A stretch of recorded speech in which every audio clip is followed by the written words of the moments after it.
السلام علیکم، welcome to پیسہ بولتا ود انجم ابراہیم.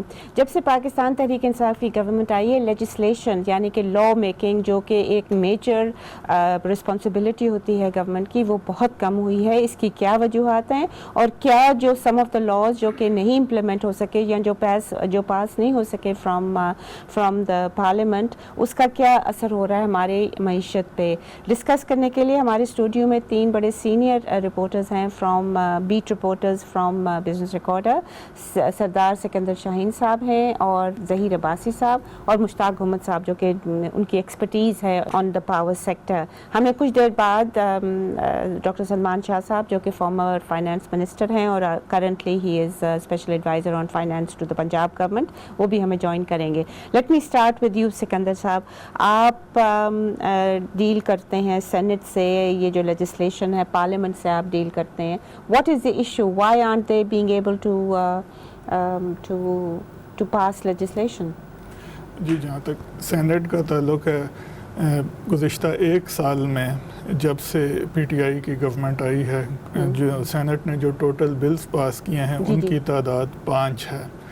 یہ 5 یہ پچھلے سالوں سے کیسے کمپیئر کرتا ہے؟ یہ جو 5 ہے پچھلی گورنمنٹس کا؟ پچھلی گورنمنٹس میں تو کافی زیادہ تعداد رہتی تھی ہر سال، جو چونکہ پی ایم ایل این کی کافی واضح میجورٹی تھی نیشنل اسمبلی میں بھی اور سینٹ میں بھی، ان کو کوئی پرابلم نہیں تھا.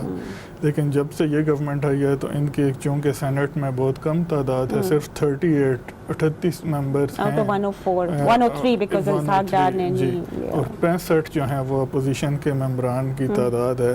تو 5 جو بل ہیں وہ جو سینٹ نے پاس کیے ہیں وہی اسمبلی نے پاس کیے ہیں، جو قوانین کی شکل اختیار کر چکے ہیں. وہ جلدی سے بتائیے گا اگر کون کون سے ہیں. جی، ان میں یہ heavy industries tax law board amendment act تھا، الیکشن سیکنڈ امینڈمنٹ بل تھا، دا الیکشنز امینڈمنٹ بل تھا، پھر West Pakistan prohibition of smoking in cinema houses repeal bill تھا، پھر West Pakistan juvenile smoking repeal act.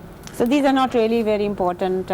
جی، یہ وہ بل ہیں جن کا کوئی پاکستان اور فائنانس بلز obviously budgets جو تھے امینڈمنٹ سارے پاس ہو گئے. 3 تھے وہ 3 تھے. 2 امینڈمنٹس تھیں پچھلے سال اور 1 بل تھا. جی، اور ایک بل ایسا ہے جو نیشنل اسمبلی نے پاس کیا تھا، حکومتی بل تھا جسے ہم گورنمنٹ بل کہتے ہیں، لیکن وہ سینٹ سے پاس نہیں ہو سکا تھا. وہ اسلام آباد ہائی کورٹ کے ججز کی تعداد بڑھانے کا بل تھا، جس پر حکومتی لوگوں نے اپوزیشن پہ تنقید. And why do you think this is not happening? Why اس میں ایک تو کانفلکٹ بڑی واضح طور پہ نمایاں ہے between the two ruling party and the opposition. جی بالکل، اس میں کانفلکٹ ایک بہت زیادہ نمایاں ہے، اور دوسرا ایک تو ورکنگ ریلیشن شپ کا فقدان ہے. اور اس کے بعد جو چیئرمین سینٹ ہیں، چونکہ ان کے عدم اعتماد کی تحریک بھی کچھ عرصہ پہلے آئی تھی، اور ان کا بھی جو ایٹیچیوڈ ہے وہ جیسے پہلے رضا ربانی صاحب تھے، وہ اپوزیشن اور جو گورنمنٹ ہے ان کو ساتھ بٹھا کے یا ساتھ لے کر چلتے تھے. تو ابھی جو چیئرمین صاحب ہیں ان میں ہم نے نہیں دیکھا کہ انہوں نے کوئی ایسا کیپیسٹی نہیں ہے. ٹھیک ہے جی، جو اب لیٹس فوکس آن کون سے بلز ہیں جو بڑے کرٹیکل ہیں جو پاس نہیں ہو سکے. مجھے جو سب سے زیادہ امپورٹنٹ لگ رہا ہے وہ فائنینشیل ایکشن ٹاسک فورس کا ہے. اس کے کتنے لیجسلیشنز ہیں جو یہ کمٹ کر کے آئے ہوئے ہیں again and again we are on the grey list, تو وہ کتنے ہیں جو نہیں پاس ہوئے؟ جی، یہ اس مہینے کے آغاز میں ہمارا ہم نے جو یہ گورنمنٹ کے لوگوں نے رپورٹ دی تھی ایشیا گروپ، تو اس میں جو کمٹمنٹ کی تھی اس کے تحت بہت ہی کی جو بلز ہیں جو انہوں نے کہا تھا کہ ہم پاس کروائیں گے، وہ جن میں فارن ایکسچینج ریگولیشن ایکٹ شامل ہیں، اینٹی منی لانڈرنگ اور combating financing of terrorism act جسے AML/CFT کہا جاتا ہے. پھر میوچل لیگل اسسٹنس ایک بہت ہی کی بل ہے جو کہ ممالک میں تاکہ انفارمیشن ایکسچینج ہو سکے. جی، جو نواز شریف صاحب کے جب پینما کیس ہو رہا تھا تو لکھا تھا انہوں نے آن دیٹ. اس کے علاوہ نیشنل کاؤنٹر ٹیررزم آرڈیننس ہے جس کو ابھی جا کر یہ اسمبلی میں لائے ہیں، 13 ستمبر کو پیش ہوا ہے قومی اسمبلی میں. پہلے اسی آرڈیننس کو سینٹ میں پیش کیا گیا تھا، تو سینٹ میں اپوزیشن کے لیڈران نے بہت شور مچایا تھا کہ ہم اس کو مسترد کر دیں گے ایک ریزولوشن پاس کر کے. تو لاٹ آف ایشوز. عباسی صاحب آپ بتائیے گا کہ جو FATF ہے یہ اگر پاس نہ ہو، what will be the repercussions on Pakistan? very major, right, in economics. جی بڑے سیریس جو امپلیکیشن ہے اس کے ہو سکتے ہیں کہ آپ کا بینکنگ سیکٹر جو ہے اس پہ آ کے کیونکہ فائنینشیل انسٹیٹیوشن سے ڈیل کرتا ہے، پھر آپ کو لینڈنگ جو ہے وہ آپ کو اویلیبل نہیں ہو سکتی جو فارن لینڈنگ ہوتی ہے. اس کے علاوہ آپ کو ایکسپورٹ امپورٹ میں بھی کافی اسپیشلی جب آپ کمرشل سیکٹر کمرشل لونز لیتے ہیں، اور یہ گورنمنٹ کافی کمرشل لونز لینے کے چکر میں بھی ہے، آپ کی اکانومی پہ بڑے فار ریچنگ امپیکٹ ہو سکتے ہیں. اس لیے so they need to get together and this is urgent that the government gets together. Now I would like to come to the IMF, International Monetary Fund جو ہے انہوں نے کافی ان سے جو پاکستان گورنمنٹ ہے، پاکستان اکنامک ٹیم، انہوں نے کافی کمٹمنٹس لیجسلیشن کی ہیں. وی ول گو ٹو مشتاق گھومن صاحب. جی پاور سیکٹر کے حوالے سے گھومن صاحب کیا کمٹمنٹ ہے لیجسلیشن کے حوالے سے؟ پچھلی گورنمنٹ نے جو تھے اس کی جو دو پاور سیکٹر کی ریگولیشنز کی اس کے حوالے سے کافی کام کیا تھا. اور نیپرا یہ جو آئی ایم ایف کا جو ہے نا، جی جو آئی ایم ایف کے ساتھ انہوں نے یہ جو ابھی لیٹسٹ وہ جو ہے ڈاکیومنٹ، اس میں جو کمٹمنٹ کی ہے نیپرا کے ایکٹ کی تھی، اسی طرف ہی آ رہا ہوں. تو وہ اس میں نیپرا میں انہوں نے امینڈمنٹ کی تھی، لیکن شاید اس میں جو اس کے ٹیرف نوٹیفیکیشنز ہیں اس کے حوالے سے اس میں انہوں نے کچھ شامل نہیں کیا تھا. تو اب جب یہ گئے ہیں آئی ایم ایف کے پاس تو وہاں پہ جو ایشو سب سے بڑا ڈسکس ہوا وہ تھا سرکولر ڈیٹ کا. جی تو ان کا یہ آئی ایم ایف کا یہ کہنا تھا کہ آپ جو ٹیرف نوٹیفیکیشنز ہیں ان کا ٹائملی جو ہے وہ امپلیمنٹیشن اور جو ان کا میکنزم ہے وہ کوئی بنائے تاکہ وہ جلدی سے جلدی پاس ہو، اور اس کے لیے امینڈمنٹ کرے نیپرا ایکٹ میں. اور سرکولر ڈیٹ پھر ایکیومولیٹ نہیں ہوگا زیادہ. جی تو پھر اس سے اگر ٹیرف نوٹیفیکیشنز جو ہے وہ جلدی ہو جاتے ہیں، جیسے ہی نیپرا جو ہے وہ ڈٹرمن کرتا ہے ٹیرف، تو اس میں جو ہے وہ ان کا جو کلیکشن ہے اس پہ امپیکٹ نہیں آئے گا. تو اس کا مطلب یہ ہے کہ سرکولر ڈیٹ کا جو پائل اپ اس طرح نہیں ہوگا جس طرح اب ہو رہا ہے. تو اس لیے اب انہوں نے دسمبر تک کی ان کو ڈیڈ لائن دی ہوئی ہے آئی ایم ایف نے کہ آپ اس کو پارلیمنٹ سے پاس کروائیں. تو اب دیکھتے ہیں کہ یہ لے کے جاتے ہیں، پاس ہوتا ہے نہیں ہوتا ہے. اگر اگریمنٹ کوئی ہوا تو پھر ہی ہوگا، پھر ہی کچھ ہوگا. اگر اپوزیشن اور گورنمنٹ کا کوئی معاہدہ ہو گیا ورکنگ ریلیشن میں، تبھی یہ پاس ہو سکتا ہے. We'll take a short break ہے. Please stay with us if you can.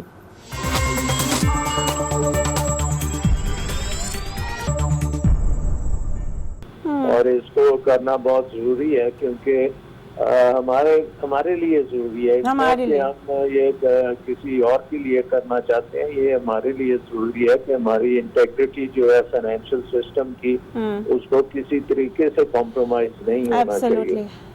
یہ آرڈیننس کے تھرو پاس ہو سکتا ہے اگر یہ فار ایگزامپل وہ جو ہے اپوزیشن وہ کسی طرح اس کو پاس نہیں ہونے دیتی ان لاز کو، because they have certain issues, right Zaheer صاحب؟ دے آر سیئنگ کہ پینلٹی اتنی زیادہ نہیں بڑھانی چاہیے، کیش آپ کیری نہیں کر سکتے، فارن ایکسچینج کیش آپ اباؤ $5,000 اور 10,000 اس سے بھی کم کر دیے ہیں جو بل میں ہے. اوکے روپے میں نہیں، فارن کرنسی وہ نہیں آپ کر سکتے، کیش نہیں ہینڈ کیری کر سکتے، اس پہ ہے. پھر ان کا یہ ہے کہ but there is a limit, right? I mean you don't remember the limit. Exam میں کوئی 2000 تھی، کوئی لاسٹ کیا تھا کیسا کوئی ایسی تھی. سیکنڈلی یہ تھا کہ انہوں نے اس میں جو پینلٹیز جو ہے وہ 10 to 15 ایئر کم از کم سزا جو اس میں کرائم میں ملوث ہے اس میں 25 ملین کا فائن انہوں نے رکھا تھا. Alright, so what you are saying, Sikandar صاحب, you are saying that اگر یہ پاس نہیں ہوتا ہے اسمبلی میں، وہ لے کر ابھی نہیں آئے، تو can they pass it as an ordinance؟ Ordinance کے تھرو جو بھی انٹروڈیوس پریزیڈنشل آرڈیننس ہوتا ہے وہ 120 دن اس کی ہوتا ہے لمٹ، 120 دن 4 مہینے، اور وہ ون ٹائم ایکسٹینڈیبل، یعنی ایک مرتبہ اس کو مزید 120 دن کے لیے اس کی توسیع کی جا سکتی ہے. And I think FATF would like this to be more permanent and they want it to be passed by the assembly. The second thing I would like to talk about, خواتین حضرات, is کہ state owned enterprises کا جو law بنانا چاہ رہے ہیں، جو commitment ہوئی ہے IMF کے ساتھ.